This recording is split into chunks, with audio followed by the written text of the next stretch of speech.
The morning was cold and gray. People rushed by, busy with their own lives, not noticing much around them. But on one corner of the street, something different was happening. Something quiet, but heartbreaking. A small boy named Anshu stood barefoot on the pavement. He was about 10 years old. His clothes were old and torn, and his face looked tired, like he hadn't slept much. In his tiny hands, he held a cardboard sign that read, "Dog for sale, very cheap." Next to him sat a small brown dog. The dog looked weak, thin, and dirty, but his tail still wagged every time Anshu looked at him. The dog's eyes were full of love. His name was Brownie, and he was Anshu's only friend in the world. "Please, someone take him," Anshu whispered. To himself, "I have no choice." People passed by without stopping. Some looked, some laughed. One man even said, "Who would buy such a dirty animal?" and walked away. But Anshu didn't say anything. He just looked down at Brownie and rubbed his head gently. Brownie licked Anshu's hand and gave a soft bark as if saying, "Don't worry, I'm still here." Anshu looked up at the sky and blinked fast, trying not to cry. Back home, his mother was very sick. She hadn't eaten in 2 days. The doctor had come once but didn't return. They had no money for medicine. No one from the village helped anymore. His father had died a year ago in an accident. Since then, it had been just Anshu and his mother. And Brownie. They shared everything. Their tiny hut, dry bread, water, even warmth at night. Brownie would curl up beside Anshu and keep him warm through the cold nights. Anshu never imagined a day would come when he'd try to sell his best friend. But today, he had no choice. "I'm sorry, Brownie," he whispered, petting the dog. "Again. Mama is coughing badly. She needs medicine. I don't know what else to do." Brownie looked at him and tilted his head, as if he understood. Just then, a loud sound broke the silence. A shiny black car came to a sudden stop a few feet away. It was big and new, something that didn't belong in this poor area. The driver stepped out first and opened the back door. Out stepped a tall man wearing a dark suit and sunglasses. His shoes shined and his hair was neatly combed. He looked rich, very rich. The man stood still for a few seconds, staring at Anshu and the dog. Anshu lowered his eyes. He didn't know what to say. The man walked forward, slowly, his shoes clicking. On the pavement, he didn't speak. He just looked at the boy, then at the dog, then at the sign in Anshu's hands. Anshu's heart began to beat faster. Would this man buy Brownie? Would he give enough money to save his mother? Or was he just another person here to laugh? The man finally spoke. "How much?" His voice was deep and clear. Anshu looked up, nervous. "Anything, sir. Just enough to buy medicine for my mother. Please." The man looked at Brownie again. The dog didn't bark. He just wagged his tail. "Is he friendly?" the man asked. "Yes, sir," Anshu said softly. "He's my best friend." There was silence, a long silence. Then the man took off his sunglasses and knelt down to Brownie's level. He stared into the dog's eyes. And then, he did something unexpected. He smiled, but it wasn't a normal smile. It was soft, thoughtful, almost sad. He looked at Anshu again and asked, "What's your name, boy?" "Anshu, sir." "And your dog?" "Brownie." The man stood up, pulled out his phone and walked a few steps away. He made a call, but Anshu couldn't hear what he said. After a moment, the man came back and said, "Come with me." Anshu looked scared. "Sir, I can't leave. My mother—" "I know." The man said, "I'm not here to buy your dog. I'm here to help you." Anshu was confused. "But why?" he asked. The man looked down and said quietly, "Because once, a long time ago, I was just like you." And before Anshu could ask more, the man opened the car door and said, "Get in. We're going to see your mother." Brownie barked once, a happy bark. Anshu picked him up and followed the man into the car. He didn't know who the man really was. He didn't know what would happen next. But for the first time in days, Anshu felt a little hope. What he didn't know, this was just the beginning of something much bigger. The black car moved quietly through the narrow streets.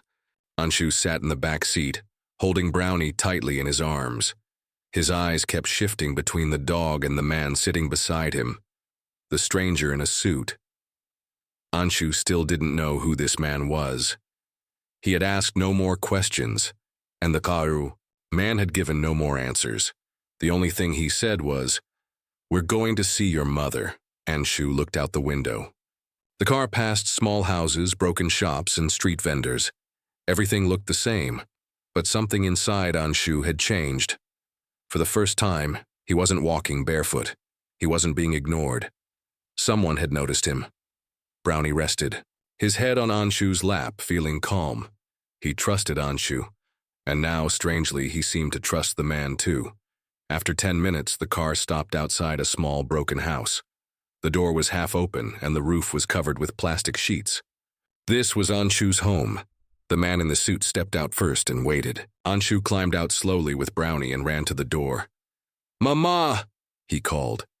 Inside, his mother lay on a small bed made of wooden planks and a torn mattress. She was pale, coughing, and weak. Her eyes widened when she saw the man behind Anshu. "Who's I?" she asked in a faint voice. Anshu looked back.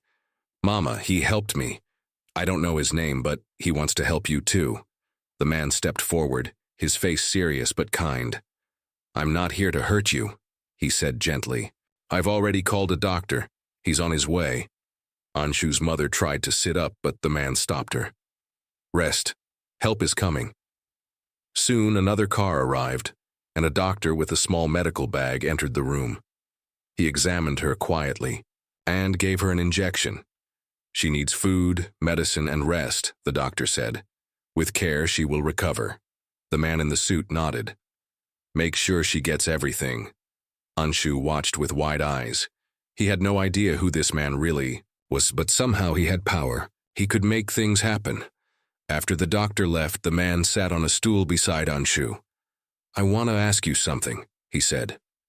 Anshu nodded. "Why were you selling your dog?" Anshu looked down, ashamed. "Because I had no money left. Brownie is my only friend. But I was scared my mother would die. I thought maybe someone would buy him." The man was silent for a long moment. Then he said, "You were willing to give up the one thing you loved most just to save someone else." Anshu nodded again. The man smiled faintly. "That's rare. Most people protect what they love. You tried to give it away, not for yourself, but for someone else." Anshu didn't understand, but he stayed quiet. The man stood and walked toward the door. "Stay here. I'll come tomorrow." Anshu ran after him. "Wait, what's your name?" The man paused. "You can call me Mr. Karan." With that, he left. That night, Anshu sat by his mother and fed her the food Mr. Karan's driver had delivered: warm soup, fresh bread, and fruit. Brownie sat beside the bed, his tail wagging again. Anshu didn't sleep.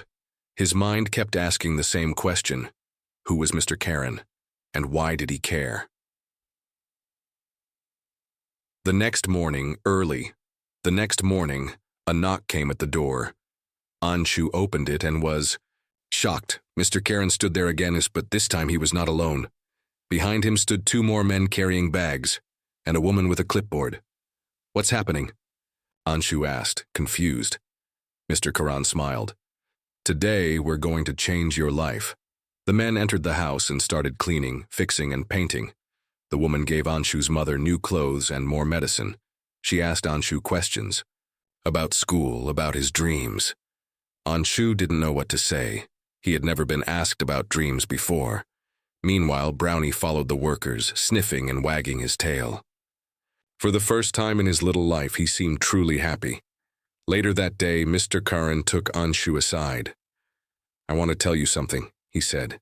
"Years ago, I was a poor boy like you. I had no father. My mother was sick. One day, a stranger helped us. He gave us food, medicine, and education. Because of him, I became what I am today." Anshu looked up in surprise.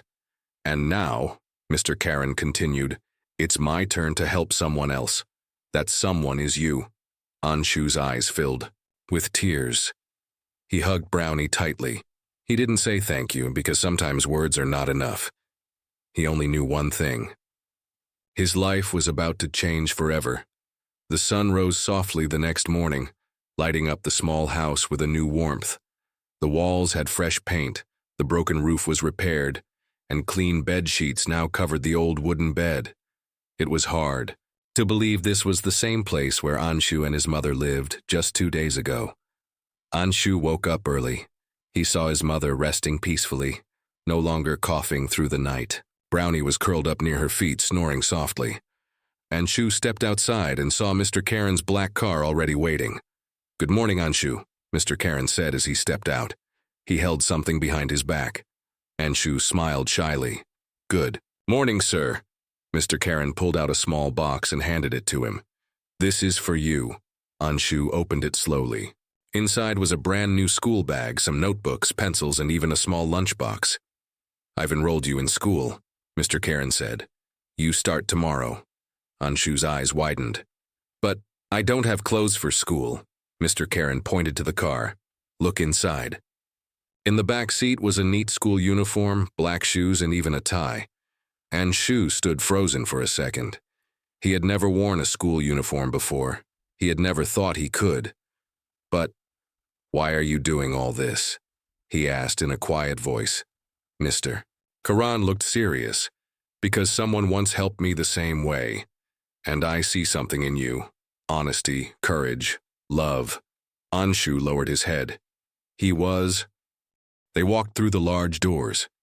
Inside there were smiling people, clean offices, and photos on the walls. Pictures of children, hospitals, and schools. "What is this place?" Anshu asked. Mr. Karan replied, "This is where we help people.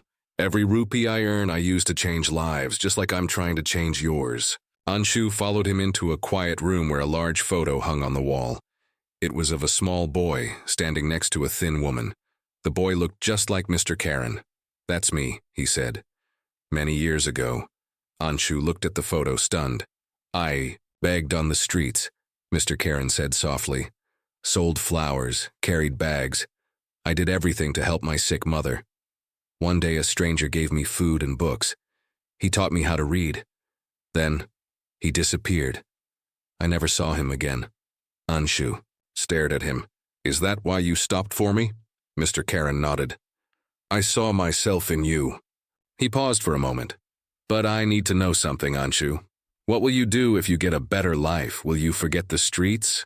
Will you forget Brownie? Or will you remember where you came from?"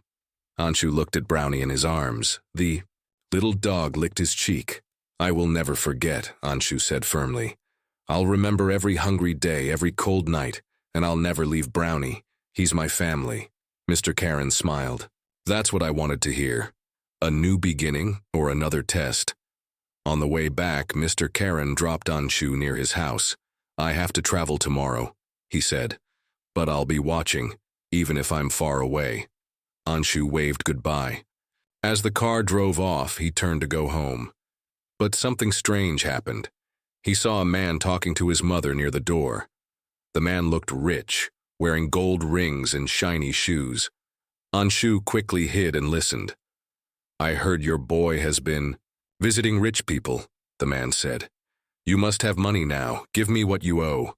Anshu's mother looked scared. "Please, I don't have anything now." "I want my money," the man shouted. Anshu felt his heart beat fast. He didn't know this man. But it was clear. Danger had returned. Just then Brownie growled softly.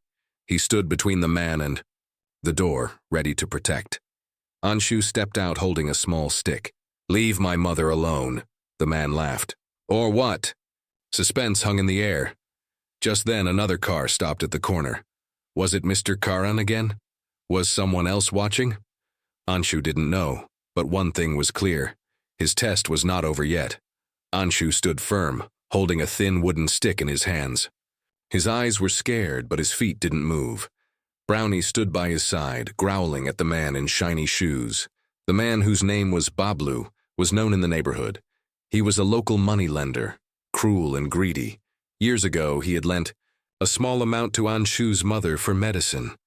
But the interest had grown like poison, and now Bablu wanted it all, even if it meant scaring a sick woman and a poor child. I said leave her alone, Anshu shouted again, louder this time. Bablu took a step forward. You think I'm scared of you, little beggar? I know you got money now.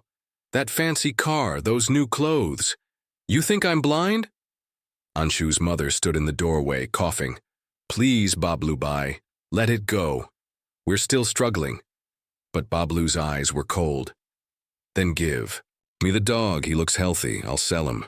Anshu's grip on the stick tightened. No, Brownie is not for sale, he's my only friend. Just then, a loud voice echoed from behind. Is there a problem here? Everyone turned. It was Mr. Karan, back in his black car, standing tall and calm in a gray suit. Bablu paused. Who are you? Mr. Karan stepped forward, his eyes fixed on Bablu.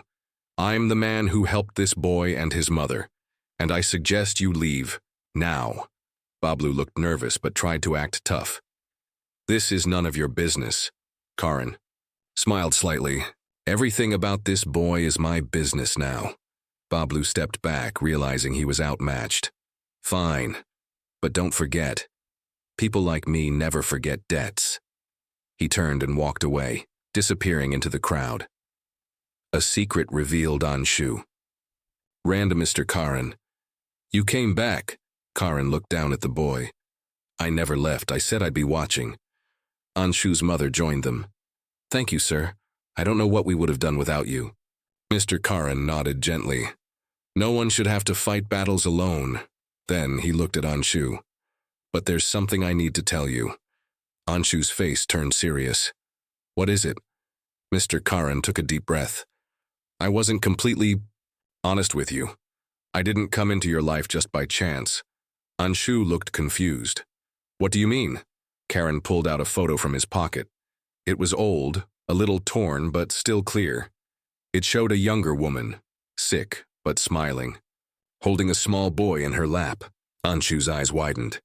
That's my mother. Yes, Mr. Karan said, and that boy is me. Anshu's mouth opened in shock. He looked back at his mother. She was silent.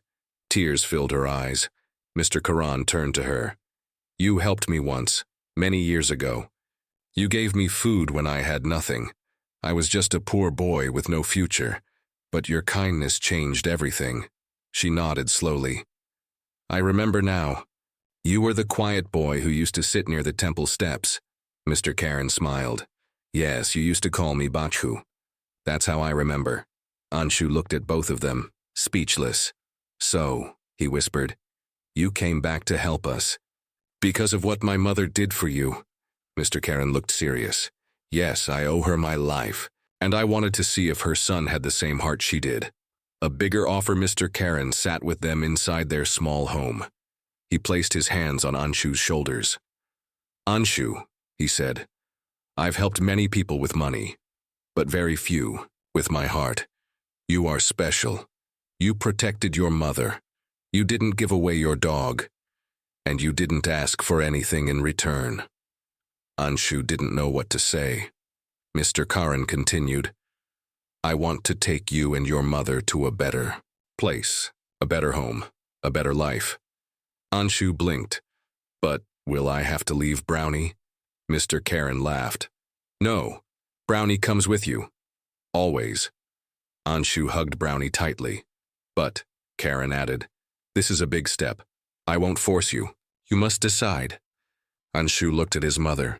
She smiled through her tears and nodded. Anshu stood up. Yes, we want to go, but only if we can one day help others like you helped us. Mr. Karan's eyes softened. That's the best answer you could give. A new journey begins. The next day, a moving truck came. Neighbors watched as Anshu, his mother, and Brownie stepped into a new car. They didn't know the full story, but they knew something special had happened. As the car drove away, Anshu looked out the window at the old streets. He held Brownie close and whispered, We're not leaving it all behind. We're just carrying it with us and in our hearts. And far behind, hidden in the corner of the crowd. Bablu watched, angry. He wasn't finished yet. Anshu sat on the soft bed in their new home. The room was clean, painted in light blue with warm blankets and a window that showed the city lights. Brownie slept at his feet, finally at peace. His mother, lying in the next room, was getting proper rest after a long time. It was a new life. Safe, quiet, full of hope. Mr. Karen had given them more than a home. He had given them safety and dignity, but peace doesn't always last forever. Late that night, as the street outside grew quiet and the city fell asleep, someone rang the doorbell. Anshu got up slowly. Who could it be at this time? He looked through the peephole but saw nothing.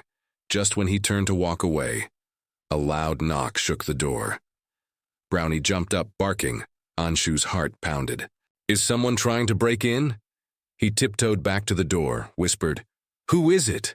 A voice answered in a cold tone. It's me, Bablu. Anshu froze. The last person he wanted to see was now standing outside. I know you're in. There, Bablu said from the other side. Open the door, I only want to talk. Anshu whispered, Go away or I'll call the police.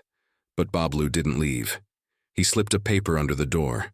You may be living in a fancy house now, but I know where you came from. Read that paper and think fast. His footsteps faded as he walked away. Anshu bent down and picked up the paper. He opened it slowly. It was a photo of Mr. Karen. But not just any photo. In the picture, Mr. Karen was standing with two men who looked like criminals. They were shaking hands. Behind them, boxes of money were being moved. Anshu's hands shook. What is this? Is Mr. Karen not who he says he is? Doubt in the heart the next morning, Anshu couldn't focus. He didn't tell his mother about the visit or the photo. Instead, he kept looking at Mr. Karen strangely. They had breakfast together, like every morning. Mr. Karen spoke kindly, asked about school, gave Anshu new books. But Anshu's eyes were searching his face. Is this man hiding something? Anshu thought. Mr. Karen noticed the change. Is something wrong, Anshu? Anshu paused, then shook his head. No, sir, just feeling tired. But his mind was full of questions. He went to his room and looked at the photo again. What if everything he gave us was a lie? Brownie barked once like he sensed something was wrong too. Anshu sighed. We need to find out the truth. I can't let Mama get hurt again. The decision to follow. That evening, Anshu quietly followed Mr. Karen after he left the house. He had told them he had a meeting, but Anshu wanted to see where he was really going. Anshu hid behind a tree, then behind a wall, as Mr. Karen walked into an old building at the edge of town. It looked like a warehouse. What is he doing here? Anshu whispered. He waited for nearly an hour. Then Mr. Karen came out, with the same two men from the photo. Anshu's heart sank. He pulled out the photo and looked again. Matched. He walked back home, confused and hurt. Was Bablu right? Is Mr. Karen using us for something? When he got home, he went straight to his room. He didn't eat dinner. He didn't sleep. He just stared at the photo. But something still didn't make sense. If Mr. Karen was bad, why had he helped them? Why risk so much just to fake kindness? Anshu couldn't sleep all night. A talk with the past the next morning. Anshu finally told his mother everything about Bablu's visit, the photo, and what he saw at the warehouse. She listened quietly, then said something Anshu didn't expect. Son, sometimes good people do strange things to fight bigger evils. Anshu looked confused. What do you mean? She nodded slowly. Years ago, when I helped that boy near the temple, I didn't know he was running from a gang. But even then, I saw kindness in him. Maybe Karan is fighting something. You're now too. Anshu thought for a long moment. Then he stood up. I need to ask him the truth, face to face. The confrontation that afternoon, Anshu walked into Mr. Karan's study. He placed the photo on the table. Mr. Karan looked at it calmly, then looked up at Anshu. So you know. Anshu kept his voice steady. What is this? Why are you meeting? Those men? Mr. Karen took a deep breath. I've been working to bring down a dangerous gang. They steal from poor families and run fake charities to look clean. I had to pretend to be part of them, so I could collect proof. I couldn't tell anyone, not even you. Anshu's eyes widened. So you're not part of them? No, Mr. Karan said. I'm part of a secret investigation team. I've been doing this for years, quietly, carefully. He added, I never wanted to drag you into it, but now, Bablu's involved, and I need your help. Anshu stepped back, shock. You want my help? Mr. Karan nodded. Yes, because you're braver than most adults I know. Anshu looked at the photo again, and for the first time, he didn't feel fear. He felt something else. Anshu couldn't believe what he had just heard.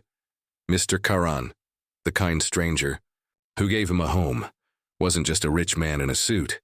He was working secretly to stop a powerful gang that cheated poor families. And now he wanted Anshu's help. Anshu looked at him with wide eyes. But, I'm just a boy, what can I do? Mr. Karan smiled. That's what makes you special. You're brave. You've survived things most people can't imagine. And, Bablu, he trusts you. We can use that. Anshu was quiet. His heart was beating fast. He didn't want to go near Bablu again, but he knew deep inside this was the right thing to do. I'll do it, he said finally. Brownie wagged his tail as if agreeing. The dangerous plan. The plan was simple but risky. Anshu would meet Bablu the next evening at the same old corner, where he once tried to sell Brownie. He would act like he believed Bablu and agreed to help him. Anshu was to wear a small hidden mic so Mr. Karan's team could hear and record everything. If Bablu says anything about the gang or the money, we'll catch him, Mr. Karan explained. Anshu practiced what to say. He was nervous, but he was ready. The trap is set. The next evening, Anshu stood on the same street where the story began. Same spot, same cold wind. But this time, everything was different. He wasn't the helpless boy with tears anymore. He was stronger now, wiser, and he had a purpose. Bablu arrived, smiling like a snake. So the rich man isn't who he says he is, right? Told you. He's just using you. Anshu nodded slowly. What do you want from me? Bablu stepped closer. There's a warehouse. Tomorrow night, big money is coming in. I want you to leave the back door open. That rich man won't even know. Anshu looked down, pretending to think. Okay, Bablu grinned. Good boy. Do this and I'll give you more money than you've ever seen. What Bablu didn't know, everything he said was being recorded. A van parked nearby had Mr. Karan's team listening. They had enough proof now. A sudden turn, but just when Anshu thought it was over, Bablu grabbed his arm tightly. You better not lie to me, he whispered harshly. You may live in a big house now, but don't forget who you really are. Anshu froze. Brownie, hiding in the shadows nearby, growled. Bablu didn't see him. Before Bablu could say more, sirens wailed. Police cars rushed in from both sides. Officers jumped out. Bablu tried to run, but Brownie leapt forward and bit his leg. Bablu screamed and fell to the ground. The police arrested him on the spot. Anshu stood there, shaking, but proud. It was over. The truth comes out. That night, Mr. Karan told Anshu everything. The gang Bablu worked for had been stealing donation money from poor families across the city. Mr. Karan had spent years trying to bring them down. But I couldn't have done it without you, he said, placing a hand on Anshu's shoulder. You were the piece that completed the puzzle. Anshu smiled. He didn't feel small anymore. He felt important, useful, brave, a new life. Weeks passed. Anshu's mother recovered completely. She started working part-time as a helper in a local clinic. She smiled more now. She laughed. Anshu went back to school, wearing clean clothes, carrying books, and dreaming big. Brownie had his own soft bed, a collar with his name, and a new habit, sleeping by the window guarding his best friend. Mr. Karan visited often, sometimes with books, sometimes with toys, but always with respect. He treated Anshu not like a child he helped, but like a partner who stood with him in the darkest time. The story that touched the city one day, a newspaper published Anshu's story. A boy, a dog, and a millionaire's test that changed everything. People across the city read it. Some cried, some sent gifts. Some were inspired to help others too. Anshu became a quiet hero, but he never showed off. He only said, "I just did what I thought was right." Final scene. The bench one evening, Anshu sat on the same bench where it all started. Brownie sat beside him, tail wagging. Mr. Karen joined them, holding 2 cups of tea. "Do you still miss the old days?" he asked. Anshu looked up at the sky, where stars were slowly appearing. "I don't miss being hungry, but I miss how strong I had to be." Mr. Karen nodded. "That strength. It's still in you." They sat in silence for a while. Then Anshu smiled. "Thank you for seeing me." Mr. Karen smiled back. "No, Anshu, thank you, and for showing me what real kindness looks like." Brownie barked once. The city lights blinked in the distance. A new chapter was beginning.